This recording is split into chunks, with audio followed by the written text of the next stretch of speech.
Good morning, everyone. We are now in the 9 days leading up to Tisha B'Av, which is the saddest day on the Jewish calendar. Next Tuesday is a 24-plus hour fast, mourning the destruction of the temple. Now we know on the Jewish calendar there are 6 fast days.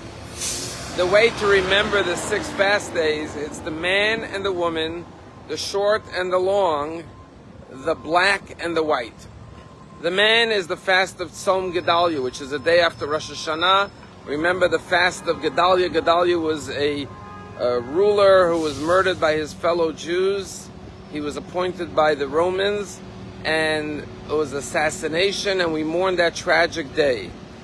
That is the man. The woman, of course, is the fast of Esther, which is the fast that leads into Purim.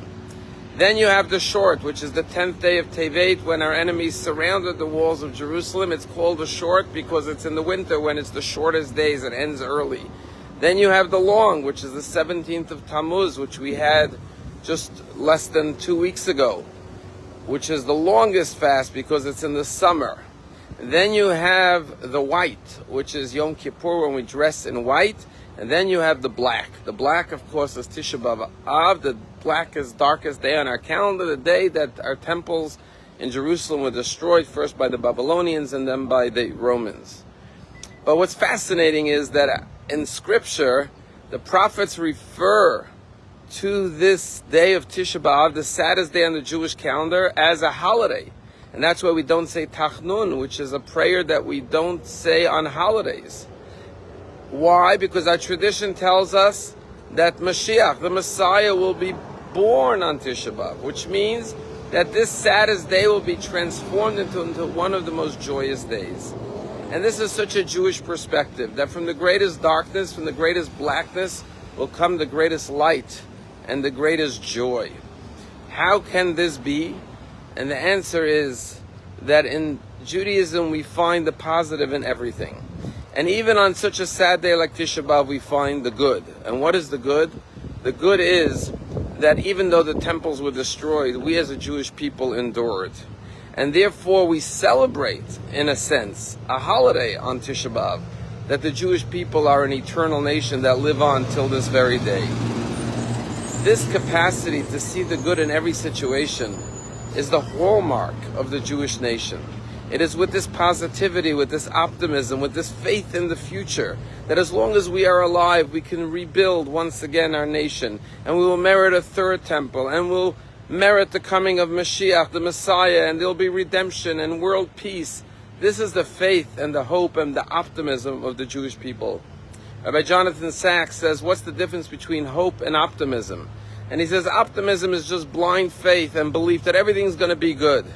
But hope means that if I do my part, God will bless my efforts and things will be good. It's not just passive, I'm waiting for everything to be good, but rather I will continue to work towards building a better world. And with my efforts, God will bring about redemption to the world. Every one of us must do their part, especially during these 9 days, to heal a broken world, a fractured world, a world which is in so much pain, and bring redemption. And we do that by bringing redemption to ourselves, to our fellow man, one person at a time. Yesterday, Dinie and I were with some of our children in California, just got back this morning, and we went to the Reagan Museum, or library I should say, in Los Angeles. It was a fascinating tour. We spent 4 hours there, and it wasn't enough time. Reagan was known as a leader who was positive, who was optimistic. He saw the best in the American people. He was known for his faith in God. He was known for his character and his values. But where did it come from? And of course the library begins with his childhood. And he credits most of it to his mother, who was a God-fearing woman. And in the library you see his mother's Bible with all of her notes written alongside the passages. But what about his father? His father, Jack Reagan, was a drunk. When Reagan was a child, he would come home from high school and see his father passed out on the couch on the porch, drunk. But his mother, Nilly, always said to him, your father's a good man. Despite the fact that he has a drinking problem, he is a good man. And she loved him, and they had a wonderful marriage. And he died very young from a heart attack at 57 years old. But Ronald Reagan always said that his character came from his father. And one of the stories he told, and that's told over in the museum, was that his father was a shoe salesman. And one night he came to a hotel. And when he came there, they told him, you're going to enjoy this hotel. One of his friends, his colleagues who was traveling with him, said, you're going to enjoy this hotel because they don't allow Jews in this hotel. And when his father, Jack Reagan, heard that, he was so upset.